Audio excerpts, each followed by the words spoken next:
المتطوع دائما يعمل بإيمان راسخ بأهمية الهدف الذي يسعى من أجله.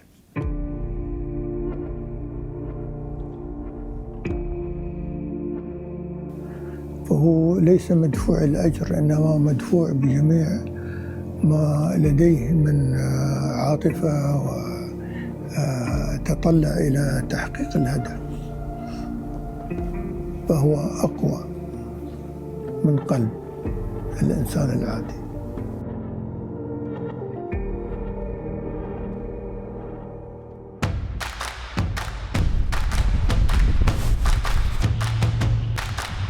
So the cameras have been out for an hour and now we're just going to retrieve them.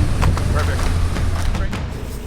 What's your favorite place you've been to? We use different methods as scientists, and we have one that's for people who don't necessarily do it as their full-time job. By profession, I'm a financial consultant. Professionally, I am in an e-commerce firm. I'm a regional service manager for a large IT services company. Anyone, no matter who you are, what background you have, whether you have a PhD or you haven't continued your schooling or whatever background you're coming from, you can help us and you can contribute to data, and this data is taken by scientists to produce meaningful reports and research.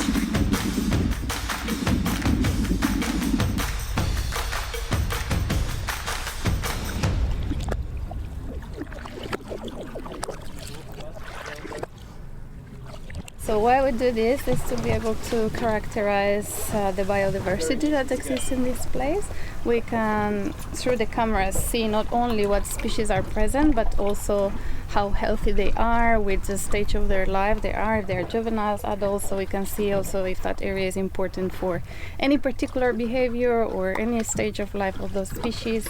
So we can target better how to protect, like if we have endangered species or which areas are more important. It's a heavy structure, so it would drop and stay stable at the sea floor.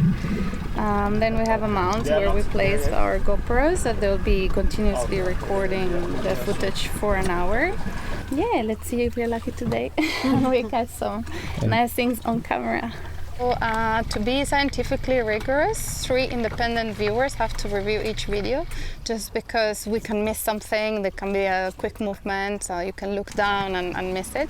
So one of those independent viewers will be myself, and then the volunteers will support with the other 2. We have over 60 hours of footage and over 180 hours to review.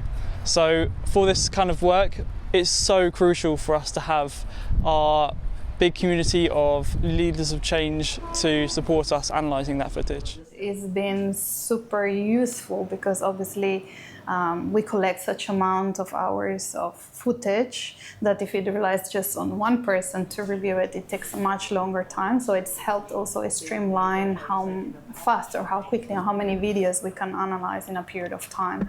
So it's also helping us to have more impact in shorter time.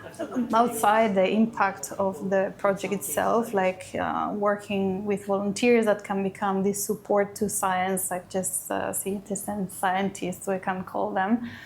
They're, I think, integrating like this knowledge of the environment in their lives and also sharing it around them. So I feel like we're having also a big impact in raising awareness of what species and how accessible and how close to where we actually live and interact with these environments, and also they're all at the same time cascading this knowledge and this awareness to their environments.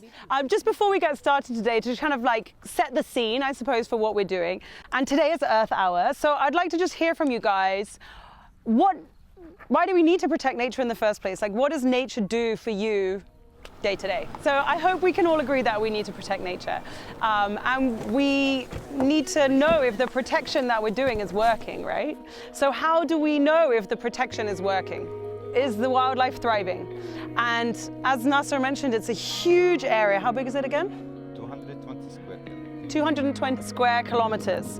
And it's not easy for just a few of the scientists that work here to be able to do that by themselves. So that's going to be your job today, is you're going to be helping us check, is the protection working? Is the wildlife thriving? In order to do that, we use different methods as scientists, and we have one that's for people who don't necessarily do it as their full-time job.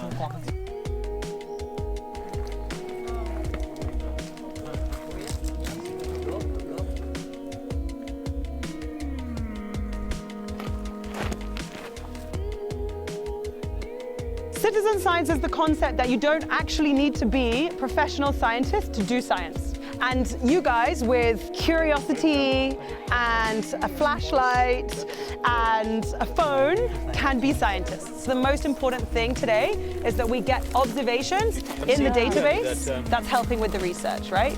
What are we seeing? Are we seeing more than we would before the protection or in places that are not protected? So we're doing a kind of a health check, I suppose, of the protected area tonight.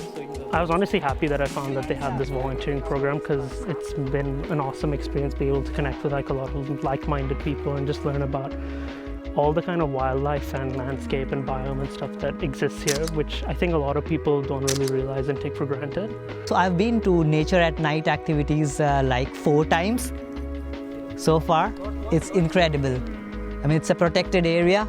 Hardly anyone gets the chance to be here, and I consider myself lucky that not once but plenty of times I got the opportunity to visit here, not in the night but in the morning, in the afternoon, for various other activities like tree plantations or tree surveys, hiking, etc. So wonderful. I'm grateful that I am a part of the Leaders of Change program. Yeah, it certainly is just as important. Every little bit of data helps.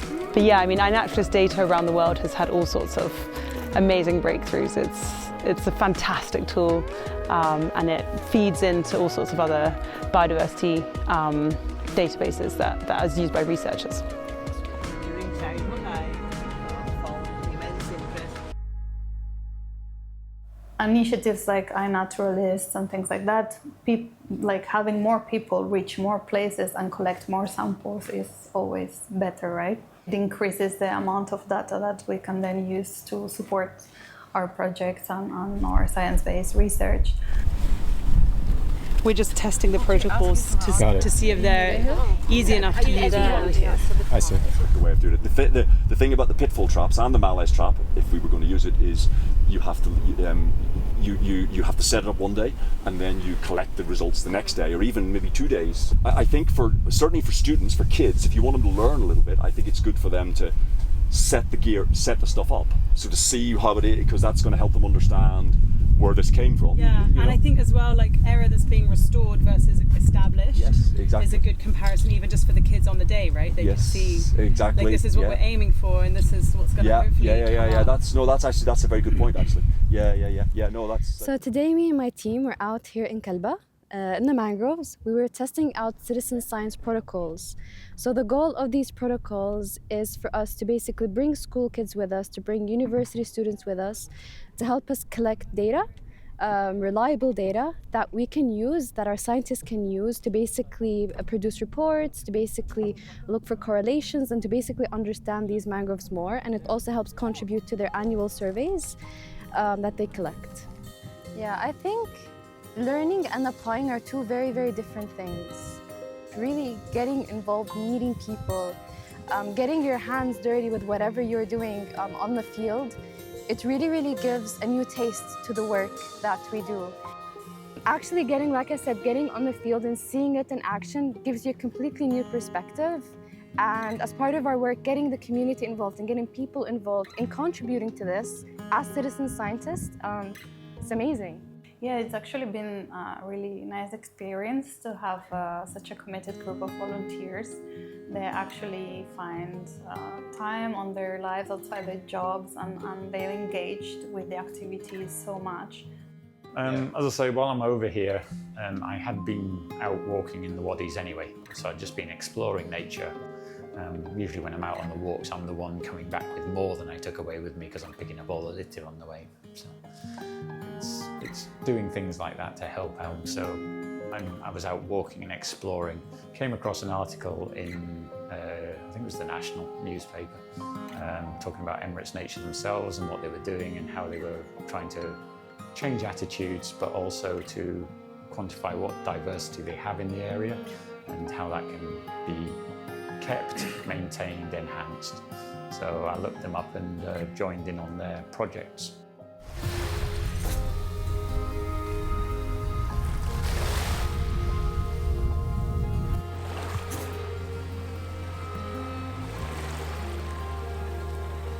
And the love and appreciation for it is, it's not necessarily something that you're born with. It's not something that's innately there, at least in my opinion. I think it's something that you have to nurture over time. It's something that you have to expose yourself and you develop that interest. And that's how you develop that idea or that mentality that I need to protect this. Being in nature, exploring and looking at them through a scientific lens. So I thought that yes, this is incredible, and although I'm doing it on weekends only, it is giving me a huge sense of fulfillment for the entire week. It refreshes me, it gives me energy to pull off the other 5 days somehow, and then back I'll be there in the field during the weekend. So that has been the journey. I really feel a sense of fulfillment.